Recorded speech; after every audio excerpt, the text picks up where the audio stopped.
So, Rebecca, here we are. I'm Andrew Gibbons. You're Rebecca Norton. We said we keep the intros tight and get straight into something. So let's get straight into something. Today we're talking about manterrupting. Now, I hadn't used that term this time last week. What does it mean to you? Yeah, I've not come across this term either, but so I did need that explanation of what you were what you were saying. So man interrupting, and it's not just men interrupting men, is it? It's men interrupting women is the thing there. And yeah, it's an interesting concept, and I suppose that sort of makes sense. I think a lot of people interrupt each other all the time, but not. I certainly do with you, much more than I used to. But you have got better at this now, though, haven't you? So that less interrupting. Yeah, without turning this into an all about me, which my wife tells me I do most things on, that's because I make a really conscious effort. I think I've moved from natural manterrupting to conscious do it less often, but it's taken a real conscious effort. So again, I interrupted you, or you invited the interruption, I could say, because here we're just explaining what it is, because it's not mansplaining, is it? And again, maybe I'm manterrupting here, which is rather weird.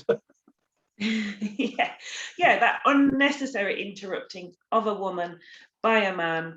And I suppose that comes down to the fact that why do men do that? Is that because they feel that they are better than the woman? Do they feel they have more right to interrupt? So I suppose there's a thing around why people do this as well. For me, it's not just the fact that they do it, it's the reasons behind it that's more important, I think, actually. I'm with you on that, and I've really got into this. This is me all over. I get into something that interests me, and I really dig into it for a couple of weeks, and then I put it to one side. But whilst I've been digging into it, there's a real strong body of academic research on this. Lots of articles written in some pretty important places.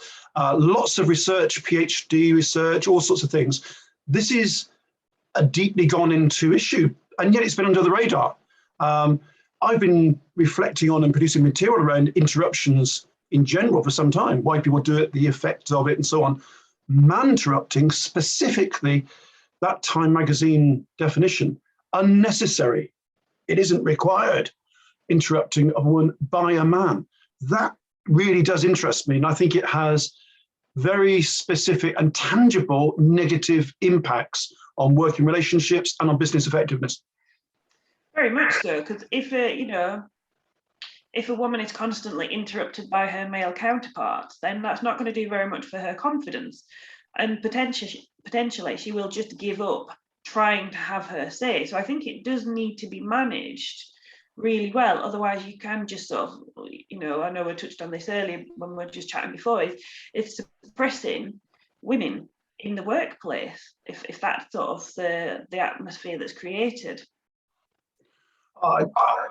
Again, we've said this before, we agree too much. We've got to try and find something we disagree on sometime. And this is not theoretical, this is not academic, and academic shouldn't be used as a term of abuse. I think academic is strong. This is not theoretical nonsense, this is not feminism. This is, for me, an underutilized, called women, resource in a lot of organizations whose value and potential and optimal contribution is not made because men are ignorant and intimidating. I think it could come across that way, whether they intend to do it or not. I think sometimes men don't necessarily even realise that they're doing it. That's the sad thing about it, I guess, really, is that, well, but my idea is better and I need to get my point of view across. And perhaps that in itself is damaging, because then maybe the woman starts to think, well, maybe his idea is better than mine, and actually maybe there isn't a place for me here, or that's not my sort of level, and possibly even just putting women off from working in that workplace. If you don't like it, often if you're a strong enough character and say, well, I'm not having this, you will just leave. So you're going to lose talent as well, ultimately. There's a lot in this, there really is, and I think a lot of these are embedded behaviours, and I think a very overused term on its way here. Organization is cultural. I think a lot of organizations pride themselves almost on their macho-ness, pride themselves on their chauvinism, pride themselves on their male dominance, because that's somehow the ticket to getting on in engineering, manufacturing, banking, whatever. A lot of organizations are going to find it very difficult, even if they make the effort, and I don't think many would, to actually explore and identify this, because a lot would dismiss it. No, it doesn't happen here. I come across so many deluded organizations that just deny the existence of these very observable phenomena. Yeah, and I think you're right. I think sometimes in business, the male characteristics of dominance and getting your point of view across and some of those other characteristics are seen as better somehow, if that's more business-like in that way. And that can be quite damaging for anybody and for the organisation itself as well. And so I think that it's important that we recognise that those characteristics can be off-putting to a lot of people, and not just necessarily women, but like you were saying before, the introverts, people who are perhaps a little bit more reserved about speaking up and things, so that will shut them off as well. Well, let's get into some specifics here. I'll pull that slide back up. I'm only going to use the one. And as well as the, are you seeing that, or have I got that? Yeah, is that all? Yeah. So there's our definition again. Anyone watching this would have read further. I know I would have done to the rest, but let's have a look at these. I've seen the YouTube snippets of Manterrupting compilations, and Trump is the master, the most blatant bad mannered, I would say, in this. Those stats are shocking, aren't they? And this is observable. I've seen it. I watched it. 51 times of deliberate, aggressive, I'll emphasize that, deliberate, planned, intended, maybe rehearsed, would have gone through it with all his aides before hitting the live broadcast. This was not spontaneous. This was planned and prepared. 51 times in 26 minutes. Even my maths tells me that's one every 30 seconds or so. It's well worth watching. It really is, but for bad reasons. Yeah, and it's just, like you said, it's rude, but it's just shutting somebody down, isn't it? That's not even giving somebody the opportunity to speak. And if you're being interrupted that many times, you are going to lose your train of thought. It's really going to completely put you off. And instead of getting a message across that you want to get across, you're either having to sort of defend yourself and reply to these interruptions, because that's the idea, isn't it? It's to distract you and to interrupt you and to put you off course, so you don't even get the opportunity to get your message across, because you're having to sort of fend off all these interruptions and all these extra comments that really will just take you away from what it is that you want to say. Yeah, and I don't want to make this political. We can do that another time. It was also about trying to make it look like there was evasion of issues. You're not answering the question. Answer the question. Well, the question shouldn't have been put. You should be listening, matey. Ironically, it can make the speaker who has the right to speak look like the aggressor. You're not answering. You're not answering. Why are you evading the question? Blah blah blah. And I think for that reason, if that happens in organisations, let's take this away from a presidential context.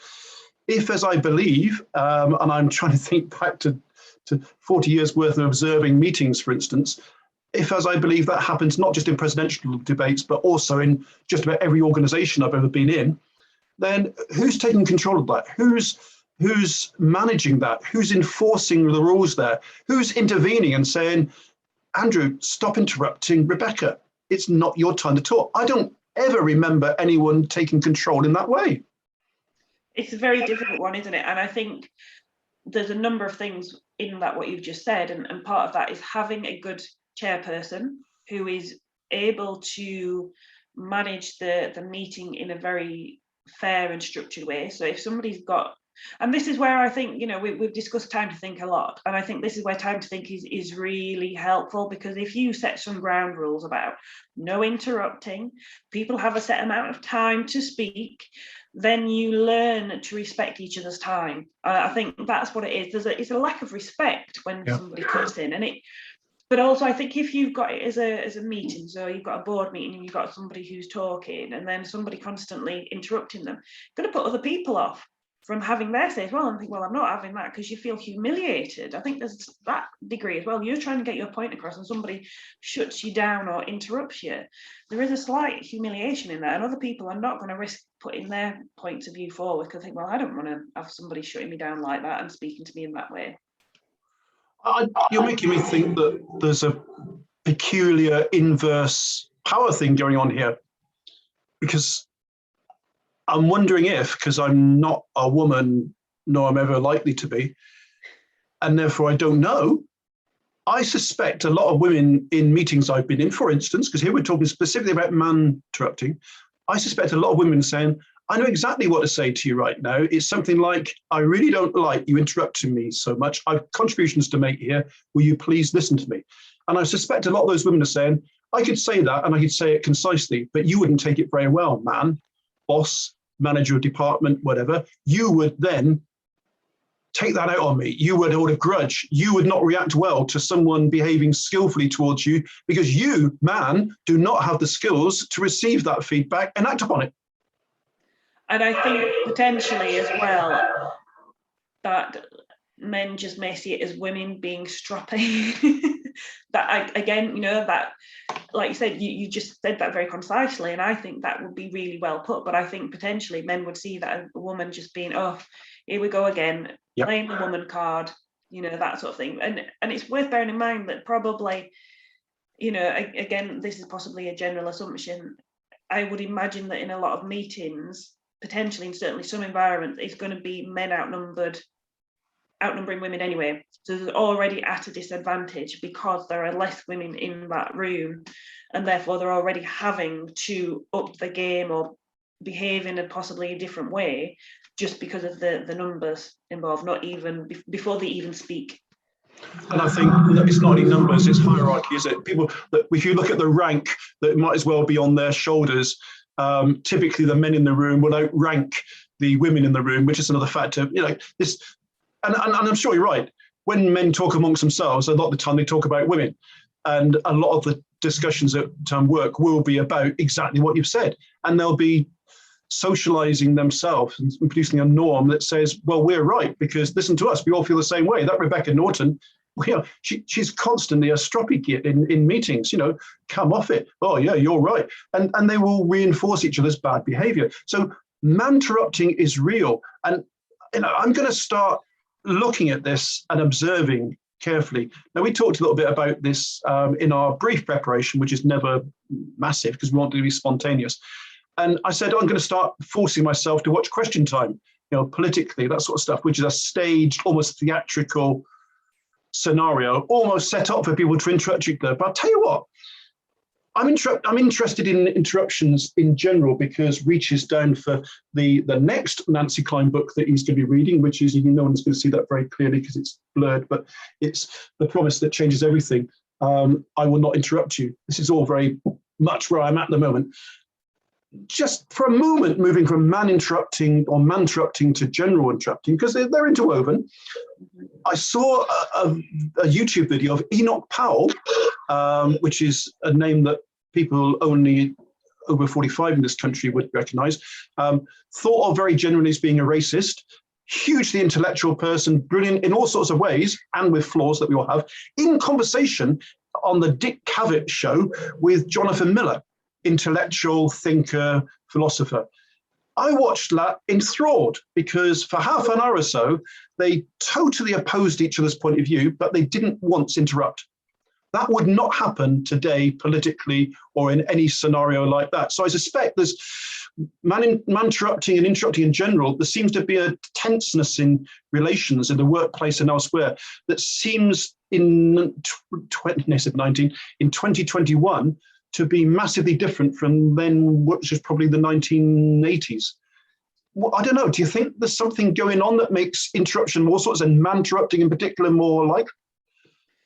Yeah, I think you're right with the interruptions, and possibly, I suspect there's probably a number of things that contribute to that. We have so many pulls on our time, and we have so many things they're distracting us, whether it's the pinging of your phone, emails coming in, your phone ringing, you know, knowing that you've got another meeting to go to or whatever. I think there's so many possible distractions and so much pull on our time that you want to get things through quicker. And therefore, you know, one of the reasons sometimes people interrupt is because they want to get there quicker and they want to finish the sentence and they want to do it now. And I think there is something around that, is that we seem to have less time for each other as well. You know, that's what it is in some respects, is that we're not giving that person the space and time to think through. And that's the interesting point. Just because you disagree with somebody doesn't mean to say that you should interrupt them. Perhaps you might learn something if you're able to listen to it. And it's fine. We don't ask everybody to agree on everything. That's what makes life interesting, isn't it? Is when people do have different opinions. It doesn't mean to say that you have a right to interrupt them. And again, our focus is Manterrupting. Inevitably, the context is interruptions in general. So I think that's got to be understood. With you on all of those things, and that was making me think of something else. I'm doing my best to think about what I want to say after you finish, rather than cutting in, because my favorite is poor timing. Oh, I thought you'd finished. Yeah, that's it. I knew if I talked long enough, it would come back to me. I'll do that too. I heard the term yesterday, instant gratification. I think we live in a world now in 2021 where what we want for us, tailored to us, bespoke to us, and in learning and business terms, that's true as well. We want it now, straight away, not in 3 months' time. So I don't want to go on a course and be told things with 30 other people. I want it from just what I want right now with my coach, focusing on my issues. And I think that it's all about me and it's all about me now. And that instant gratification probably transcends into Manterrupting. And I'm going to say Manterrupting rather than just general interrupting, because that's our focus. In that I want this conversation to go where I want it to now, and you're not taking it where I want it to. So I'm going to interrupt you and get it onto where I want it to be. Yeah, it's being dominating, isn't it? It's getting your point of view across because your point is more important to you. Really. You know, and I do get that, but again, I think perhaps there is a cultural thing. There seems to be a lot more competition, you know, rather than collaboration. There's a competition, but my idea is better than yours. I need other people to see that my idea is better than yours, and I came up with this. And yeah, so I think there's something around that as well. It's not an easy thing, and there's no simple answer, is there, I guess? Around about 20 years ago, I used to take my niece, who was then about 4, regularly due to her parents splitting up to my parents on a Sunday morning journey of about 50 miles. And there was always a point in that journey when she would get bored and she would say, "Talk about me." Now, if a 4-year-old, that's a legitimate thing to do. Talk about me. For a 44-year-old, for a 54-year-old man in particular, to talk as a 4-year-old did, talk about me, I think that's what we're talking about here, about men saying to women, talk about me, talk about what I'm interested in, because as you say, that's more important than you. Rebecca, let's hit some specifics. Manterrupting. What are the harmful effects? You've said that it can diminish women, it can diminish women's contribution, it can over a time, not a very long time, cause them to think they're not valued. What are the other business detrimental impacts of Manterrupting, do you think? I think, so besides those what you've just mentioned, I think there is, if you're not hearing everybody's point of view, so if you're not hearing the women's side of things, then you're not getting that view and you're not getting that contribution. So you're missing out on a lot of talent potentially there, and ideas. By talking ideas through, that's where you form other ideas. So we could both have an idea, but if we do it together, then we've got a third idea as well. Now, if you're constantly, you know, stopping somebody else, then we're missing out on a whole chunk of information and potential talent and skills there. Yeah, it's got to be the case, isn't it? I suppose because it hasn't been focused upon, I think, ever, there will be a feeling in a lot of organizations, well, it can't be that important, because if it was, we'd have done something about it by now. And also, like you said before, I think there is possibly just not recognizing that there is an issue there. You know, well, it doesn't happen in our place, but women can have as much say as they want and as much say as men do. But if the culture isn't there, then it doesn't matter, does it? They might, technically, it might say that written down somewhere. Oh, well, we have this policy that says, you know, men are as valuable as women and vice versa. But if it's not implemented, Yep. then that makes the difference. Yeah, that's a good point, because I see this explosion of EDI, equality, diversity, inclusion. Everyone's talking about it. People just aren't doing it. And yes, organizations, I mean you can plaster the wise words all over the wall. But if I go into your meetings and your women are Manterrupted all the time, that is not an inclusive, equality-oriented organization. We haven't got time to go into this now, but I also came across some indications that men don't just interrupt women more than men, but that women interrupt each other more than men. Again, that's probably worth half an hour. We're going to keep it under that this time on its own. But do you think women interrupt other women more than they interrupt men, just intuitively? Sometimes, possibly. Again, and maybe this is a cultural thing, you know, that if they're having a conversation with a male, do they feel that they wouldn't want to interrupt the male because there is a certain thing around that you just don't interrupt men? I don't know. And I think sometimes I have heard that, unfortunately, that sometimes women can be each other's worst enemy, because they will pull each other down rather than supporting each other, which is very disheartening.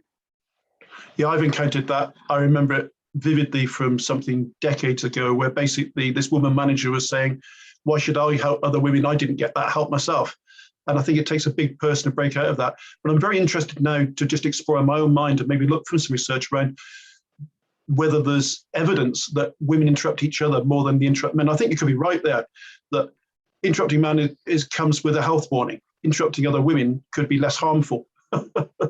Yeah, perhaps. But yeah, so I think there's, you know, we've talked about this in general. I think if everybody just consciously learn to listen better, then we would have a much more quality relationships and quality thinking and quality decisions and behaviors and stuff. So it's a big one, this one, isn't it? Well, they're all big ones, and that's why we take them on. And it's a shame, really, we don't have 5 hours to thoroughly work through something. Now, Nancy Klein is my current guru. Tom Peters was for umpteen years. I know a Nancy person in some respects. Hey, that's got interesting 1970s implications, but I'm not going to go there.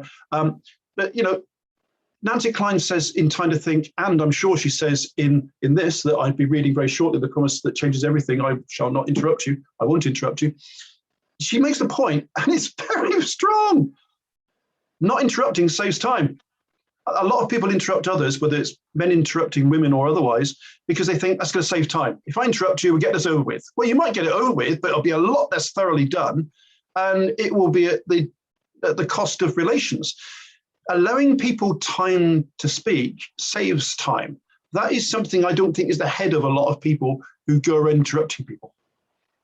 I think that's a really good point. And like you say, if you end up interrupting people, you don't get points of view across, it'll just bite you on the bottom later on, further down the line. It may feel like it's quicker initially, but not necessarily in the long run. Okay, and I think that's as good a place to finish as any, especially as my cat's just walked into the room, will start shouting at me. Good. So, Manterrupting, look at it, people, observe it, see it for yourself. There's an app out there, by the way, where you can actually just sort of log the number of times you're as a woman, you're Manterrupted. Manterruption is a reality. Accept it, observe it, and learn from it. Thank you, Rebecca. Thank you.